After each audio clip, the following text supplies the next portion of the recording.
안녕하세요. 월간 OTT 시간이 돌아왔습니다. 어, 저는 몇 가지들이 있는데 주로 이제 어, 미국에서 지금 WJ 파업도 일어나고 있고요. 이런 부분들. 그다음에 현재 미디어 산업계라든가 OTT 산업 되게 어려운 부분들이 많은데 그런 내용들 좀 논의를 했으면 좋겠고요. 여기 멀리서 이제 계신 한정훈 기자님께서는 실제 직접 NAB를 갔다 오셔서 NAB하고 그래서 이런 부분들을 좀 정리를 하셨고요. 여기 노창희 박사님은 국내에서 미디어 생태계의 주요 이슈들을 정리를 해 놓으셨습니다. 아주 흥미로운 내용들이 많이 있을 것 같고요. 그럼 저부터 이제 화면을 공유하고 설명을 드리도록 하겠습니다. 여기 보면 제일 먼저 설명드릴 자료는 항상 이제 얼마만큼 OTT에서 콘텐츠를 많이 보는지를 파악을 해야 되는데 이런 게 이제 국내에는 없어요. 실질적으로. TV 같은 경우에는 닐슨에서 조사를 하고 있지만 이것도 그냥 단지 샘플링이고요. 그 다음에 이제 코리안 클립도 조사를 하지만 주로 사이트의 총 시간 이것만 조사를 하고 있고 그래서 어떤 게 좋을까 고민했었는데 저희가 OTT 트렌드 2023 책에서 국내 콘텐츠 시간 톱10을 이렇게 소개도 하고 그랬잖아요. 그때는 9월까지만 조사를 했었는데 그래서 책 내는 시점이지 11월이니까 어쩔 수 없었잖아요. 한국 리서치하고 협의를 해서 1년간을 다시 조사를 해서 데이터를 받았어요. 9월 이제 그 전바지론원에서 죄송합니다. 목이 계속 낫지가 않아서 전바지론원하고 얘기를 해서 아니 한국 리서치하고 데이터를 받아서 전바지론원에 기고를 했는데요. 여기 10가지만 봤습니다. 여보는 1위가 이상한 변호사 우영우고요. 2등이 재벌집 막내 아들. 네, 쭉 보면 국내 콘텐츠들이 대체적으로 자리를 잡고 있고 플랫폼을 보면 대체로 이제 넷플릭스예요. 확실히 넷플릭스가 영향을 많이 끼치고 있다는 것을 알 수 있고요. 또 1위와 10위 차이를 보면 또 엄청나게 차이가 나죠. 그죠? 2,300만 시간에 비해서 논년 완위는 890시간. 이렇게 이제 보시면 이게 잘 트렌드가 잡혀가면 정말로 1년 동안 어떤 콘텐츠들이 정말 많이 소비가 됐는지 이런 부분들을 잘 파악할 수 있을 것 같고요. 지금까지는 패널 얼레틱스나 플릭스페트로 이런 쪽에만 의존을 했었는데 국내에서 직접 이렇게 이용할 수 있는 거를 보면 좋을 것 같고요. 또 플릭스페트로는 티빙과 네이버가 안 잡혀요.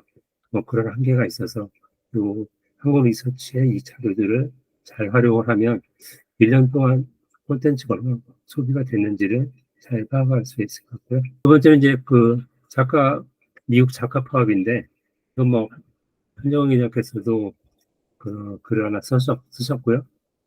자세히 소개를 해줬는데, 저도 오늘 PD 저널 칼럼 때문에 이걸 하나 정보를 이제 다루면서 이걸 찾아봤는데요. 아주 정리를 잘 해놓은 것 같아요. 이게 왜 이 파업이 발생을 하게 됐는지. 결과적으로 보면 OTT 때문에 이 파업이 또 시작을 한 것 같아요. 2007년에도 인터넷에서 작가들이 이제 뭔가 보상을 받으려 파업을 하면서 그때는 아주 일부를 얻어내긴 했지만 계속 그게 확대가 되면서 니즈들이 계속 확산이 됐고 이번에도 여기 니즈들 얘기 거의 절반이 넘어갑니다. 그만큼 OTT가 작가들에 있어서는 되게 민감한 주제다 이렇게 생각하시면 될 것 같고요. 그래서 이게 좀 쉽게 끝나지 않을 것 같아요. 지금까지 파업을 하면 짧게는 2주, 길게는 한 150일 이렇게 했어요. 이번에도 좀 팽팽한 것 같아요. 작가도 팽팽하고 이 제작자 협회도 되게 팽팽해서 니네 그래? 우리 그냥 AI나 다른 걸 이용할 수 있다. 이런 생각이 되게 많은 것 같고요. 넷플릭스 CEO인 사란도스도 그 얘기를 했죠. 실적 발표를 하면서 우리는 해외나 이런 데서 갖고 있는 게 많다. 그래서 한편에서는 넷플릭스 작가들이 안 보기 운동 이런 것도 이제 벌어지고 있고요. HBO 맥스도 HBO도 이제 맥스에서 콘텐츠를 갖고 있다. 이런 얘기를 하는 거 보면 이 기존 미디어하고 이 뉴 미디어 이 둘 관계가 정말 막 주고받으면서 서로 어떻게 앞으로 변화가 될지 참 핵심사항으로 되는 것 같아요. 이번에 그때 그 지난주에 파라마운트 실적 발표하면서 이제 박기 씨도 CEO도 네. 이게 시청 트렌드가 바뀌어서 사실 저도 비슷한 생각이 있는데 시청 트렌드가 바뀌어서 이제 몰아보기가 많다 보니까 라이브러리가 많으니까 사실 작가들이 그러니까 뭐라고 표현하냐면 지금 시청자들이 당장 작가들의 파업을 알아채기가 쉽진 않을 거라고 이야기를 했거든요. 사실 뭐 그게 또 일정 부분 맞는 이야기 같기도 하고 또 이게 그래서 저는 이 작가 파업에 말씀하신 대로 이 영향력이라든지 아니면은 이런 시기가 언제까지 갈지 이게 또 미디어 환경 변화하고도 같이 맞물려서 좀 재미있는 포인트인 것 같습니다. 네. 넷플릭스가 실적 발표를 했죠. 저는 뭐 다들 올라가긴 했는데 또 남미가 빠졌어요. 남미가 빠진 게 이제 여기서 이제 아이디 공유를 처음부터 이제 제한을 했었고 이런 부분에 영향이 있는 것 같아서 지금 이제 아이디 공유가 확대를 하고 있는데 이 부분이 어떻게 영향을 줄지 그것도 이제 관심사항인 것 같아요. 그리고 처음으로 남미에 빠진 거거든요. 네, 보시죠. 2019년부터 보면 그래서 이 부분도 되게 관심 사항인 것 같고 어쨌든 뭐 그 2분기에 넷플릭스가 이제 아이디 공유를 더 제한하겠다고 하는데 어떻게 될지 또 이것도 관심사항이에요. 그다음에 이제 그 미디어 기업들이 되게 지금 안 좋은데 디즈니가 뭐 7천 명 해고한다고 그랬고 국내에서는 CJ도 지금 해고 바람 때문에 되게 술렁술렁하고 있는데 결국 이 위기를 만들어 놓은 게 저는 OTT 정책 같아요. 오리지널을 과도하게 투자를 하면서 이 부분이 본체까지 영향을 확 끼치게 되지 않았을까 이런 생각이 좀 많아서 이 부분도 올해는 되게 관심 있게 살펴봐야 될 이런項目인 것 같고요. 또 광고 쪽에서 나온 자료인데 그 CTV 쪽으로 전환할 이양이 되게 많다 하는 그 내용이거든요. 여기 이제 보라색부터 왼쪽이 이제 전환할 비용으로 보시면 되는데 그 네 개 그 대륙 전체 전부 다 그 CTV 쪽으로 가겠다는 생각이 많아서 현재 이제 SVOD가 AVD로 계속 같이 병행을 하고 있는 거잖아. 이런 추세를 미리 반영한 거 아닐까 뭐 그런 생각이 들고요. 또 마지막으로는 이제 시장파들이 되게 어렵긴 한데 이 그래프를 보니까 아직도 뭐 올드 미디어는 힘이 있다 이런 생각이 들어서 좀 소개를 해보려고요. 디즈니를 보면 이제 전부 다 합치면 디즈니가 아직까지는 제일 높은 뭐 시청 점유율을 갖고 있어서 지금까지는 막 유튜브라고 얘기를 하지만 다시 모아보니까 이렇더라 이렇게 얘기를 하고 있어서요. 이런 부분도 그 지상파가 어떻게 대응할지 이런 기본 팩트가 좀 되지 않을까 해서 소개를 해봤습니다. 네, 이상 마치고요.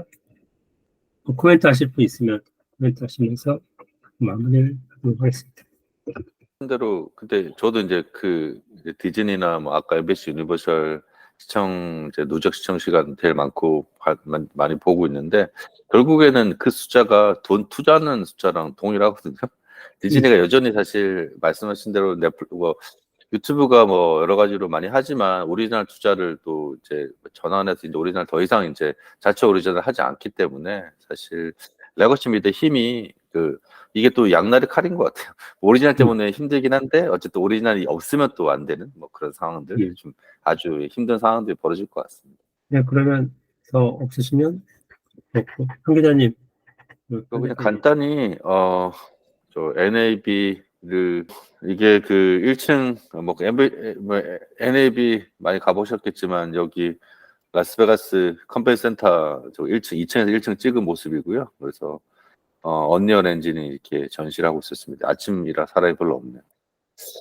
뭐 제가 NAB를 오랜만에 갔었습니다. 그러니까 작년에 제가 못 갔었고요. 올해 갔었는데 뭐 올해 한참 이제 100주년이 돼서 이제 서로 이제 많이 했었죠. 사람들도 꽤 많이 왔었습니다. 그래서 뭐 근데 기존에 방송 장비들 업체들 많이 나왔었는데 올해도 여전히 뭐 방송 장비 이제 업체들은 뭐 많이 왔었고요. 근데 점점 갈수록 이제 콘텐츠나 솔루션 업체들이 또 많이 나오는 그런 쪽으로 많이 변하는 것 같아요. 그래서 예, 그래서 올해는 AI 콘텐츠, 뭐 클라우드 같은 전시회들이 많이 열렸었고요. 그리고 예, 그리고 AI 쪽은 제가 오늘은 소개를 시켜드리기 좀 시간이 많지 않지만, 뭐, 사실 AI 뭐, 보이스 클로닝이라든지 AI 편집 솔루션들을 뭐 엄청나게 많이 나왔었거든요. 그래서 그런 부분들은 다음에 기회가 있으면 말씀드릴 거고요. 그래서, 일단은 올해 전시 기획은 역대 최대로 1200개 정도가 뭐 나왔습니다. 뭐 국가는 이렇게 많은 이유가 뭐, 소장님 잘 아시겠지만 이게 각 나라의 방송협회들하고 또 연관이 있기 때문에 한 명, 두 명씩 또 보내니까 많이 이제 국가들은 많아요. 그리고 이게 대표적으로 이렇게 전시들, 이렇게 편집 솔루션, 특히 스포츠 스트리밍으로 변하면서 스포츠 편집 솔루션을 이제 많이 나왔었고, 그리고 각종 스포츠들 이제 중계를 많이 하다 보니까 이 스포츠 중계를 좀 편하게 하고 다양하게 하는 버추얼 이런 시스템들 많이 전시가 됐었고요. 차에서 촬영하는 것들도 있었고, 뭐 이렇게 행사가 이렇게 생겼습니다. 그래서 웨스트홀, 노스홀, 센트럴 이렇게 세 개를 전시를 하거든요, 보통. 근데 저희가 CES에 비교를 많이, CES는 아주 이 밑에 그 사우스 전체를 다 쓰는데 NAB는 이제 아주 작다 보니까 위쪽만 쓰고 있어요. 그래서 컨퍼런스, 최근에 컨퍼런스가 되게 많이 늘어나요. 팬데믹 이후에 저도 행사에 참여하는 분들한테 항상 강조를 많이 하지만, 사실 저희가 뭐 이런 컨퍼런스 많이 가봤지만 실제로 그냥 전시장 돌아보고 시간이 많이 없으시잖아요. 근데 이 팬데믹 이후에 이제 이 대면 회의들 뭐 이런 것들이 중요성이 높아지기 때문에 조금 더 알차게, 특히 그 유료화를 많이 하거든요. 그래서 이번에도 이제 NAB도 그 페스트 서밋이라고 해서 페스트 채널들만 쫙 모은 서밋인데, 이거를 별도로 거의 한 100만 원 가까이 비용으로 해서 유료 세션을 열었던, 예. 이건 지금 패스트 세션 중에 하나입니다. 예. 네, 그리고 이렇게 됐고요. 그래서 제가 넘어가겠습니다. 일단 숫자로 좀 보시면 일단 6만 5천 명 정도 왔다고 하거든요. 근데 그게 전체적으로 원래 제일 많이 왔을 때가 9만 명 정도가 이제 넘었으니까, 뭐 이 정도는 좀 뭐 어쨌든 정상을 찾아가는 것 같고, 그리고 이제 업계 이제 한 17,000명, 그리고 666개국 이렇게 전시됐다고 이제 하고요. 세션들은 이런 식으로 주로 했는데, 제가 오늘 소개시켜드릴 걸 사실 전체적으로 NAB는 세 가지였어요. Best AI 버추얼. 그런데 주로 페스트에 대해서 말씀을 드리겠습니다. 잠깐 페스트 말씀드리기 전에 개막 쇼를 했었거든요. 그때 이제 FCC 의장이 왔었어요. 이제 러셀에 왔었는데, 뭐 한국도 뭐 방송회가 문제지만 미국도 지금 러셀 이후에 한 명이 비어 있는데, 지금 뭐 한 명이 또 지지 철회를 해가지고 의회에서 비준이 안 돼가지고 지금 4명에서 지금 FCC 사실 아무것도 안 하고 있어요. 여야로 이렇게 다 나눠져 있어가지고. 예. 근데 여기서 지금 미국도 ATS 3.0 이거 이제 UHD 이게 지금 사실 수신율이 60% 정도밖에 안 되거든요. 2017년부터 했었는데, 그래서 이거 지금 계속 뭐 미국 지상파 협회가 좀 압박을 해서 FCC가 좀 나서가지고 같이 그럼 드랍 해보자 이렇게 해가지고 민간 이니셔티브로 이제 주장을 했었습니다, 여기 와서. 그래서 요거 끝나고 바로 이제 NAB가 또 받아가지고 이렇게 전국적으로 이제 결국에는 핵심은 이게 돈이에요, 돈. 예. 수신기 보조금 이런 것들 어떻게 줄지 뭐 이런 것들. 예. 네, 근데 실제로 사실 이런 일이 많이 있었지만 여기서는 사람들이 제일 많이 모인 건 페스트였어요. 그래서 참 이 지상파 행사에 페스트라는 거는 뭐 아시겠지만 무료 이제 광고 기반 스트리밍 TV, 사실 뭐 유튜브 TV라고도 할 수도 있고, 스마트 TV 사시면 그냥 무료 채널들이 많이 나오는데, 한국은 이제 많지가 않으니까, 근데 해외는 지금 워낙 채널도 다양하고 그리고 볼 것도 많으니까 급격하게 패스트로 바뀌고 있거든요. 그래서 얼마 전에 구글 TV도 패스트 채널 뭐 대거 늘렸고, 그리고 이번에도 제가 이제 세봤었는데 17개 넘는 패스트 세션들이 사실 진행이 됐었어요. 네, 그래서 그리고 이번에 메인 세션에 패스트를 냈었고, 지금 이거 보시는 화면은 제일 큰 노스홀, 센트럴, 네스홀 1층에 진행했던 그런 오픈 세션입니다. 그리고 이렇게 아까 말씀드린 게 이제 베스트, LG가 공식 후원사였어요, 이번 NAB에. 그래서 있고, 근데 딱 이 세 가지 제가 재밌는 게 있었는데, 베스트에 세 가지 정리한 게 있었어요. 뭐냐면 이게 리니어가 다시 부상하고 있다. 근데 이건 이번엔 디지털 리니어다. 이게 베스트를 말하는 거죠.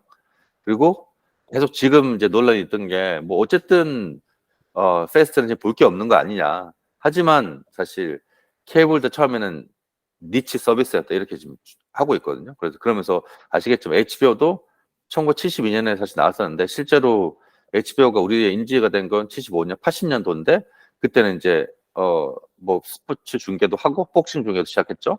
그리고 이제 그 뒤에 90년대에 이제 소프라노스 같은 걸 만들면서부터 이제 떴잖아요. 그러니까 시간이 좀 걸린다는 이야기죠. 그리고 사실 저는 이 말이 제일 와닿았는데 이게 국경 없는 케이블 TV다. 이건 뭐 업계에 계신 분들은 잘 아실 거예요. 이미 사실 각 나라에 다 패스가 돼 있고, 그러니까 특히 삼성 같은 경우는 지금 거의 24개 국가에 패스가 쭉 진출해 있잖아요, 사실. 그렇다 보니까 MAU도 미국 같은 경우는 최근에 이제 거의 8천만 명까지 이제 MAU가 가니까 사실 이걸 넓히면 이제 뭐 거의 그냥 사실 넷플릭스에 그 준하는 뭐 물론 뭐 콘텐츠 숫자는 형편은 없지만 그래서 그렇게 진행하고 있습니다. 국경 없는 케이블 TV라고 이야기를 했죠. 네, 패스트의 정의는 이런 식으로 돼 있고요. 그래서 쭉 이제 이렇게 지금 패스트들이 주요 패스트들이 2014년부터 2021년까지 그러니까 채널들 빨간색이 채널 숫자인데요. 이거는 이제 뭐 독점도 있고 익스클루시브도 있고 아니면 겹치는 것도 있는데 뭐 거의 뭐 지금 거의 300개에서 600개까지 사실 가고 있는. 네. 이거 잠깐 제가 뭐 그냥 구동되는 것만 미국 페스트를 그냥 보여드릴게요. 네. 그래서 보시면 그냥 그러니까 이게 투비인데요. 그러니까 이 폭스가 가지고 투비인데 뭐 사실 한국에서도 보실 수가 있긴 한데 근데 이제 채널들이 많이 없으니까 특히 그 라이브 TV들이 많고요. 그러니까 뭐 뉴스들이 또 많이 있어. 지금 뭐 보신 뉴스도 투비 뉴스도 있고 그 최근에 사실 미국에 진출해 있는 한국 OTT들 K나 웨이브 자체로 뉴스 게더링 해가지고 뉴스 채널을 편성하는 경우가 있거든요. 그러니까 그런 경우도 지금 패스트에 다 보이고 있어요. 비즈니스 채널, 무시하게 글로벌 뉴스들.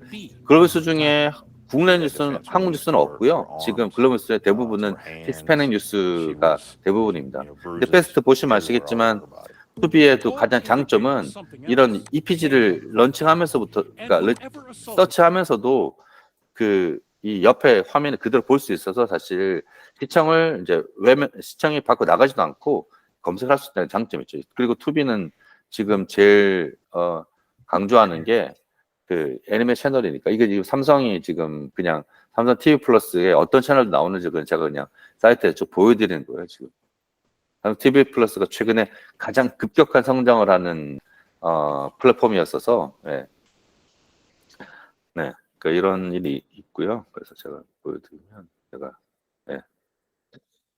네. 그래서 이제 이거 쭉 보시면 채널들 쭉 늘어나는 게 보이실 거고요. 그래서 매출들도 아직은 실현되지 않은 매출들이 많긴 하지만 지금 아까 뭐 CTV로 전환된다고 이제 소장님 말씀드렸지만 CTV 중에 또 핵심이 또 패스트 채널이기 때문에 그래서 뭐 2025년에는 61억 달러 정도까지 광고가 늘어날 거고 현재까지는 지금 대부분이 광고 매출이니까요. 네.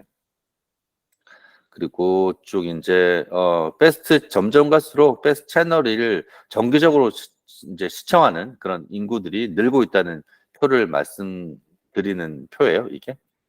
예, 그리고 이거는 이제 글로벌 시장에서도 사실 지금까지는 미국에만 패스트 이야기했었는데 이번에 미티비에도 패스트 이야기가 많이 나왔지만 유럽에서도 지금 패스트가 아주 급격하게 장악하고 있는 모습을 보이고 있습니다. 특히 그 플로 TV 그리고 파라마운트 플러스 같은 경우가 LG랑 LG 채널스랑 지금 유럽에 진출했거든요. 그래서 아마 스마트 TV의 진출 속도하고 비례해서 유럽에서도 패스트가 급격하게 늘어나는 걸로 뭐 여기 보시겠지만 현재까지는 패스트 사업자의 대부분의 매출은 미국에서 일어나고요. 그런데 지금 이제 글로벌 시장이 점점 커지는 거를 오른쪽 하단의 표를 보고 보실 수가 있으실 거예요. 패스트가 커지는 시장은 5개입니다. 그냥 이거는 사실 한국 시장도 연관이 있기 때문에 이제 그다음에 미국, 영국, 캐나다, 호주, 독일 이렇게 주로 콘텐츠 강국들이죠. 그래서 콘텐츠 강국들이 패스트도 급격하게 이제 늘고 있다 이렇게 보시면 되고요. 이거는 이제 주요 패스트 플랫폼들이 진출하는 국가들을 한 표예요. 최근에 나온 표인데 그 프리비는 아마존 거죠. 주로 이제 유럽, 그러니까 미국 쪽으로만 미국 유럽만 나와가 있고요. LG가 사실 전 LG의 성장성을 좀 유심히 보고 있어요. LG가 사실 다양한 지역에 진출하고 있는 상황이거든요. 그래서 그래서 LG가 최근에 진출의 속도는 상당히 빠르고요. 그리고 여전히 근데 국내 사업자 중에는 삼성 TV 플러스가 가장 앞서 있는 건 맞습니다. 특히 삼성 TV 플러스는 이제 오리지널 콘텐츠까지 최근에 이제 하고 있기 때문에. 그런데 뭐 글로벌 1등은 플루토예요. 파라마운트 이제 플러스 가지고 있는 플루토 TV인데 여기는 뭐 거의 미주 시장을 장악을 했고 최근에 이제 그 유럽 시장을 진출하고 있죠. 그리고 얼마 전에 나온 뉴스지만 지금 삼성이 이제 코난 오브라이언 국내에서도 뭐 SNL로 유명하죠. 그래서 삼성 TV 플러스 독점을 해서 코난 오브라이언 TV를 삼성 TV 플러스에 런칭을 했어요. 6월 달부터 방송을 하는데 기존에 이제 코난 오브라이언이 자기 스튜디오를 런칭했거든요. 팀 코코라고. 거기 있는 콘텐츠들, 기존의 방송 콘텐츠들 이걸 다 모아서 삼성 TV에 이제 하는데 이건 뭐 독점이죠. 반동은 아니고요. 근데 여기서 핵심이 코난 오브라이언은 자기가 이제 방송을 하면서 어느 시점에 저작권을 다 가지고 있었어요. 그러다 보니까 이제 이런 플랫폼 런칭할 때 이런 식으로 아까 작가 파업하고 연관이 있지만 결국에 IP를 누가 가지고 있느냐 이게 문제인데 코난 오브라이언은 그게 가능했기 때문에 그걸 조작합니다. 그리고 이제 지금 삼성 아까 말씀드렸지만 채널 증가 숫자가 엄청나게 늘고 있는 걸 보실 수 있고 최근에는 뉴스를 뭐 급격하게 늘리는 걸로 보실 수가 있을 거예요. 근데 그 이유는 글로벌 진출할 때 그 각 나라 뉴스 개도는 건 아주 중요하거든요. 그러니까 그리고 시청 시간 늘리는 데는 사실 스포츠가 중요하긴 하지만 스포츠는 돈이 비싸잖아요. 그러니까 뉴스는 사실 가장 싼 비용으로 시청 시간 늘릴 수 있는 아주 좋은 소재입니다. 그리고 아까 지금 뭐 이 아마존 프리비 이렇게 늘고 있고요. 이건 최근에 뉴미디어 이제 그 뉴프런처라고 해서 그 뉴미디어 광고주 설명에 나왔던 이제 그 채널들 자기들이 이제 발표했던 채널들 보여드리는 겁니다. 네, 이렇게 해서 패스트가 이 정도로 이제 해서 지금 패스트에 대해서 말씀을 드렸습니다. 공유가 보면 중단이 삼성의 그 속도가 엄청 네. 빠르네요. 플루토를 2027년 네네네네. 뭐 거의 그 쫓아가고 있는 상황에서 그 플루토는 뭐 미주만 이렇게 잡고 있고 삼성은 전 세계로 또 확장하고 있어서 어쨌든 뭐 삼성 그 TV는 전 세계에 다 뿌려져 있기 때문에 그 힘이 네. 계속 세질 수 있을 것 같아요. 근데 국내에서는 패스트를 별로 높게 안 보고 아직도 그 거의 무시하는 수준으로 지금 하고 있어서 언제 그 패스트가 조금 각광을 받을지는 모르겠는데 방송사들도 그 처음에 MBC, SBS 하다가 지금 KBS도 몇 개 들어가고는 있는데요. 그래서 관심을 기울여야 될 것 같아요. CTV 쪽으로 갈 수밖에 없는 것 같고 그렇다 보면 방송사도 이쪽 그 패스트 쪽하고 뭔가 그 삼성이라든가 LG하고 뭔가 제휴를 해서 이런 작업들을 계속 할 수밖에 없지 않을까 그런 생각이 좀 많이 들더라고요. 근데 사실 그 패스트를 활성화시키는 거는 이제 이 레거시 미디어에 대해 착각인데 그 레거시 미디어가 사실 라이브러리를 제공하지만 실제로 패스트를 지금 준동시키는 거는 유튜브 크리에이터들이에요. 그래서 사실 유튜브를 장악했던 방식대로 패스트를 들어오기 아까 뭐 코너 오브라이언도 보셨겠지만 물론 이제 케빈 하트라는 이제 그 유명한 코미디언 그 한국에서는 윌 스미스한테 이제 맞아서 유명한 코미디언이죠. 케빈 하트 들어왔고 이제 실제로 셀럽들이 들어오고 뭐 예를 들면 뭐 3프로 TV가 이제 패스트 들어오는 그런 의미를 볼 수가 있는 거죠. 그런 것들이 또 지금 젊은 세대들한테 어떻게 작동되는지 그런 것들은 조금 더 그러니까 레거시 미디어들 저희도 마찬가지지만 조금 이제 유심히 봐야 된 말씀하신 소장님 말씀대로 좀 다양하게 이게 한국이 어떤 식으로도 작동될지 한국은 당연히 패스트 볼 게 없지 않습니까 지금? 그래서 그리고 지금 레거시들도 수익 모델이 여기서 제대로 작동이 안 되기 때문에 사실 그러니까 제대로 진출 이유가 없는 거죠 사실 오디언스도 없고 그래서 조금 더 지켜볼 필요가 있어 보입니다. 고생하셨고요. 네, 조상희 박사님. 네. 예, 저는 국내 이슈 중심으로 좀 모아봤고요.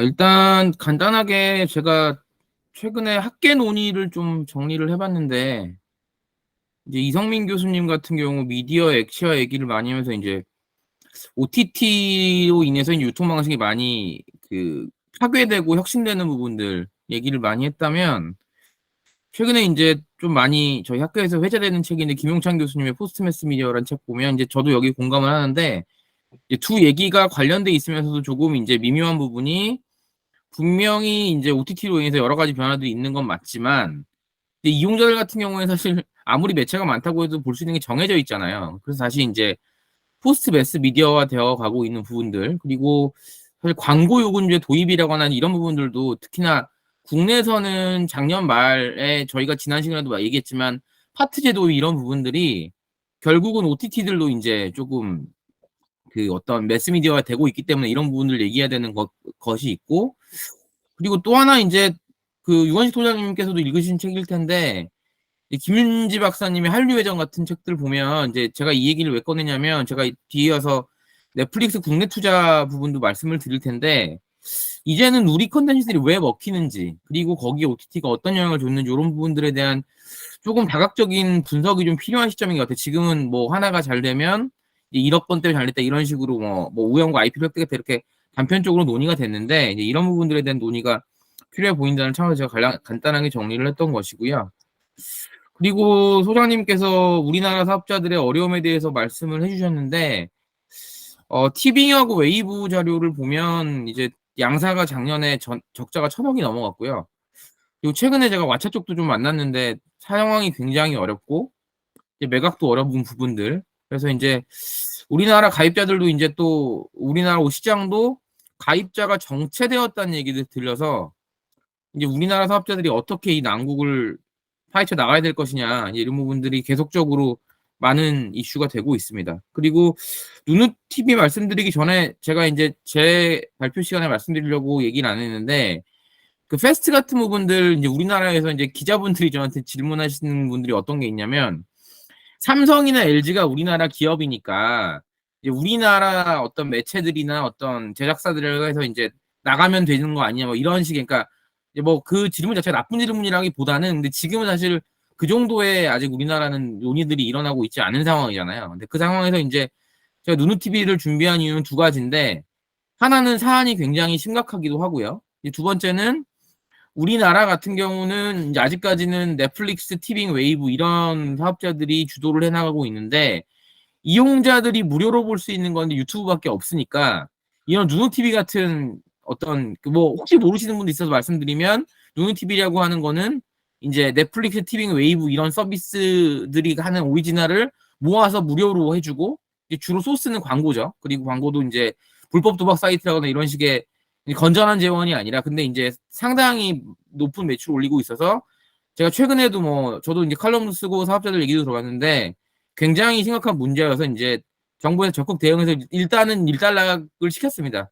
중지시키니까 다시 가입자가 늘어나는데, 이제 우리나라 상황에서 이제 패스트같이 우리나라는 아직까지 무료 기반 OTT가 발달하지 않았기 때문에 이런 식의 불법적인 시도가 굉장히 앞으로 나타날 수밖에 없는, 그러니까 제2, 제3의 누누 TV는 언제든지 나타날 수 있는 뭐 그런 상황이어서, 여기에 대해서 좀 많은 경각심을 좀 가질 필요가 있지 않나라는 생각입니다.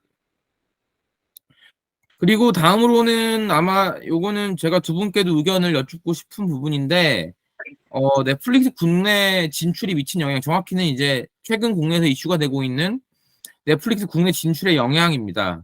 제가 이제 몇 가지 주체별로 나눠서 조금 정리를 해봤는데, 저는 이용자 입장에서는 당연히 나쁘지는 않은 것 같아요. 실질적인 다양성이 늘어나고 있고. 근데 이제 제가 오늘 조금 두 분께 여쭙고 싶은 거는, 사실 이게 정확한 데피니션은 아닌데, 소위 얘기하는 넷플릭스 향 컨텐츠라는 게 있잖아요. 그러니까 모든 제작자들이 넷플릭스를 협업하기 원하면서 일종의 뭐 트렌드들이 생기고, 그리고 최근에 굉장히 반응은, 그러니까 이용률은 높았고 저도 재밌게 봤지만, 길복숭 같은 경우 굉장히 여러 가지 조금 평이 갈리더라고요. 그래서 이제 넷플릭스에서 제작되는 콘텐츠들에 대해서 이제 그것들이 좋은 반응을 얻어내는 거는 이제 당연한 것이고 당연하게 받아들여지고 있는데, 그런 것들이 중장기적으로 우리나라 콘텐츠 사람이 좋느냐. 왜냐면 이제 뭔가 굉장히 새로운 아티스트들이 나타난다기보다는 기존에 우리나라에서 존재했던 제작자들이 넷플릭스 통해서 이제 성장해 나가는 부분들, 이제 이런 부분들이 각광만 받았는데 어느 정도에 대한 좀 성찰적인 평가라거나 이제 이런 부분들에 대한 것들이 좀 필요하지 않나라는 것이 조금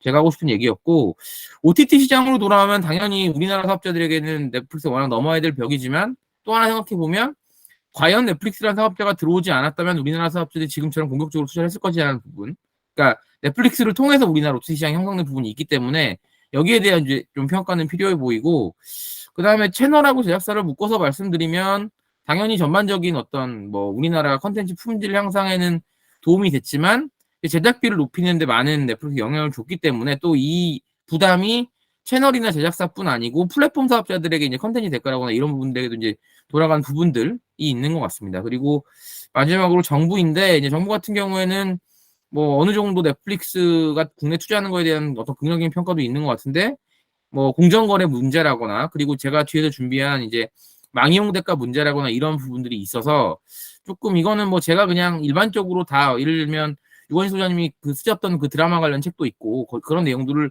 모아본 것이라서 한번 소장님과 기자님의 고견도 좀 듣고 싶은 부분이고요. 다음으로 제가 이제 준비한 이슈는 망이용 대가 관련된 겁니다. 그러니까 이게 두 분 잘 아시겠지만 유럽에서 망이용 대가 논의가 MWC 이후로도 굉장히 뜨거워지고 있고요. 그 독일 같은 경우에도 아시겠지만 메타와의 소송 문제라거나, 그리고 이제 재밌는 게 아마 한 대표님이 더 많이 보셨을 텐데 우리나라 사례를 굉장히 인용을 많이 하고 있더라고요. 그래서 일부에서는, 그러니까 근데 그 사례를 인용할 때 우리도 마찬가지지만 굉장히 자기들 유리할 대로 하는 거죠. 예를 들면 어떤 데서는 한국에서는 망이용 대가를 관리하는 데 실패했다거나 이런 식의 자극적인 것들이 많이 인용되고 있는 상황입니다. 그래서 그리고 그 와중에 넷플릭스 새로운 CEO가 여러 가지 이제 얘기들을 하죠. 넷플릭스 때문에 인터넷 이용량이 늘었기 때문에 그런 부분들이 반영을 해줘야 된다. 그리고 망용 대가를 내게 되면 이제 우리의 컨텐츠 투자가 줄어들 수밖에 없다. 뭐 이런 얘기들을 하면서 대응을 하고 있는데, 이제 한 가지 이게 재밌는 데이터가, 저는 이 데이터를 온전히 신뢰하진 않는데 이게 그 피터스 넷플릭스 CEO가 인용한 거예요. MWC에 뭐냐면 트래픽 비용이 증가하는 건 맞지만 ISP들이 비용 관리를 잘해서 투자 비용을 늘어나지 않고 있다는 거예요. 근데 여기에 대해서 저희가 생각해 볼 만한 부분은, 한 가지 이 데이터를 신뢰할 만한 것이라는 게 한 가지가 있고, 두 번째는 22년 이후엔 예측치니까 과연 이 예측이 맞을 것이냐라는 문제, 이런 부분들은 조금 살펴보는 것이 유익할 것 같아서 준비를 했고요.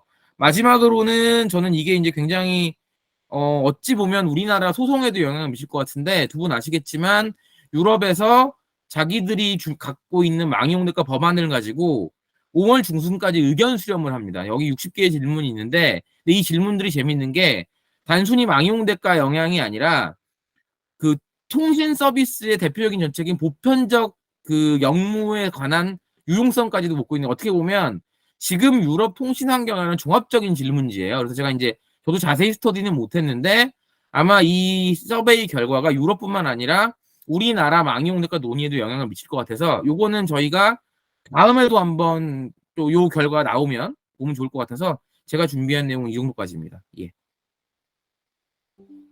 네, 뭐 국내 주요한 이슈들을 잘 다뤄주신 것 같고요. 먼저 뭐 의견을 물어봤는데, 넷플릭스가 국내 뭐 미디어 산업에 엄청나게 영향을 미친 건 사실이고요. 저도 뭐 책으로 정리까지 했는데 여전히 유의한 것 같아요.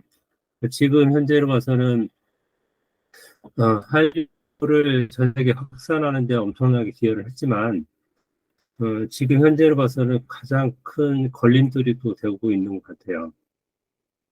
그 주된 이유는 다른 것보다도 제작비입니다.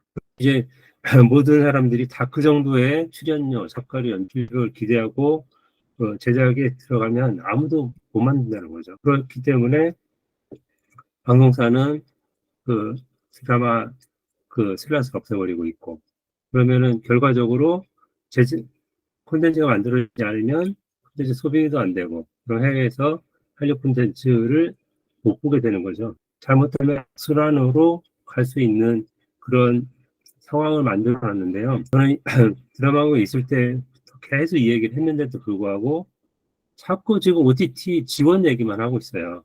이번에도 뭐 편당 30억짜리 OTT 지원하겠다고 이렇게 하고 있는데, 과연 이게 맞는 정책인 건지, 산업을 잘못하면 죽이는 건데 죽이는 쪽으로 지금 자꾸 그쪽에 투자를 정부에서 하고 있단 말이에요. 뭐 이런 부분 상당히 심각한 문제일 것 같고, 노 박사님 뭐 화요일인가 국회에서 세미나 하시죠? 거기 뭐 아, 예, 예, 예. 이 얘기 나올 텐데 네. 정말 이게 투자가 아주 좋은 것만 아니다. 이게 현장에서 느끼는 건 그래요. 지난주에 이제 제작사분을 만났는데 그 얘기 하더라고요. 스태프들이 이제 여유가 생겼대요. 그동안에는 워낙 그 콘텐츠가 많으니까 스태프들을 잡아가기도 어려운데 지금 스태프들이 콘텐츠를 잡으려는 게 거꾸로 되는 관계가 벌어지고 있는 걸 보면 실제적으로 제작 규모가 작아지고 있어요.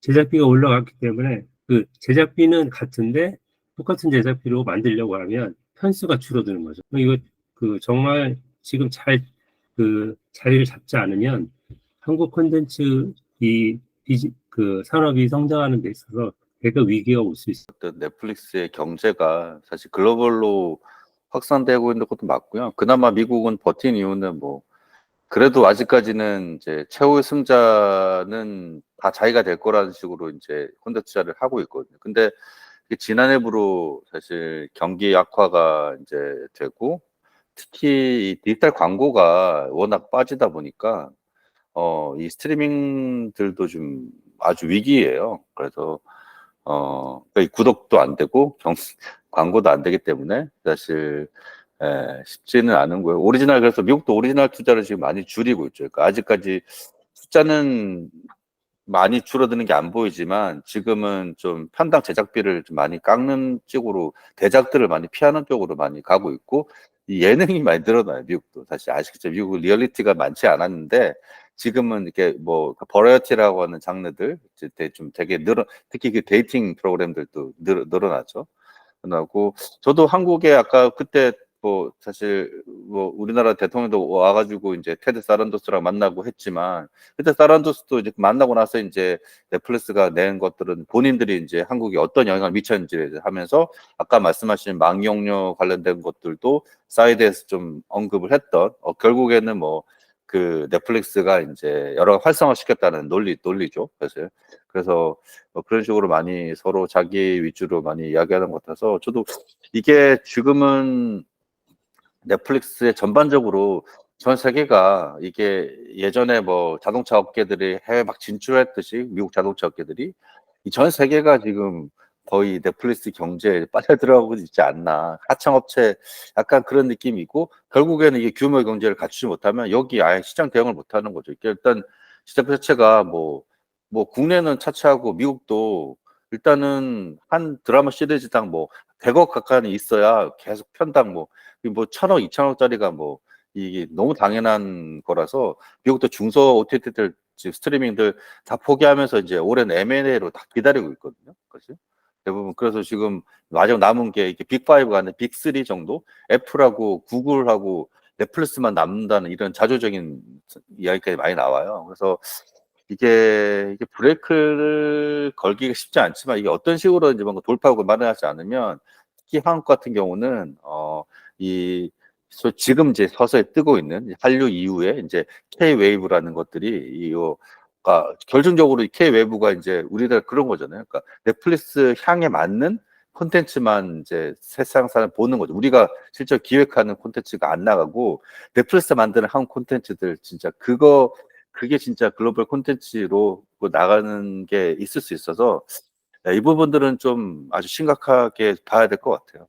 감사합니다. 뭐 저는 그럼에도 좀 기회 요인이고 또 우리나라 사실 지금 투자반 때도 마땅치 않으니까 일단 지금은 좀 잘 살리는 게 맞지 않나. 그러니까 두 분이 말씀하신 거는 다 저도 충분히 공감하는데 뭐 그렇습니다. 저는. 예. 네, 그러니까 이게 그 넷플릭스가 오면서 같이 성장을 해야 되는데 잘못하면 넷플릭스만 성장하고 나머지는 죽어버릴 수 있는 그런 게 돼서 이럴 때 이제 그 정부가 잘 가이드도 해주고 정책을 펴야 되는데 오늘 좀 되게 아쉬운 생각이 좀 많이 들어서 그렇습니다. 뭐 정책도 쉽지가 않아요. 우리나라 이제 그러면 말씀하신 대로 플랫폼 육성한 정책으로 가거나 그렇게 플랫폼 육성한 정책이 기존에 또 지금 현재 글로벌 아까도 뭐 그 저도 페스트 이제 한국 콘텐츠들 삼성이 왜 안 하겠어요. 그 권리나 이런 문제들도 그리고 제가 알기로는 정부 부처도 지금 그거를 하면서 제가 뭐 해외에서도 직접 뭐 들은 이야기지만, 그러니까 그렇게 이제 예를 들어서 K 페이스 베스트 채널 이런 식으로 이제 하려고 하는데 뭐 그건 또 시장 상황이 또 맞지 않으니까 뭐 그래서 이 플랫폼 육성 정책도 지금 쉽지는 않아요. 그러니까 기존에 워낙 황사에 잘 나갈 때 플랫폼들을 구축하지 않았기 때문에 사실 예. 여기요. 그 망이용률도 계속 그 소송은 진행 중에 있고 한 번 더 심리를 하고 이제 판결할지 그것도 참 아직 미지수인데요. 그 글로벌에서 관심이 있는 만큼 결정하기도 참 어려운 것 같아요. 그 사이에 또 정부 부처 간에 또 의견이 또 갈려버렸고 어떻게 결론이 날지 지켜봐야 될 것 같습니다. 네, 하여튼 한 두 달을 못하고 이제 한 석 달 만에 한 것 같은데요. 그 사이에 너무 변화가 심해진 것 같아요.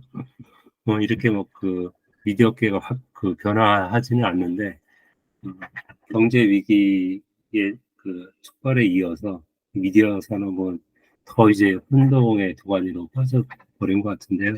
오늘 논의했던 미국 작가 파업도 그렇고, NAB 페스트, 그다음에 그 불법 콘텐츠 유통했던 누노TV, 여기를 포함해서 국내 OTT는 점점 적자 규모가 늘어나고 있고요.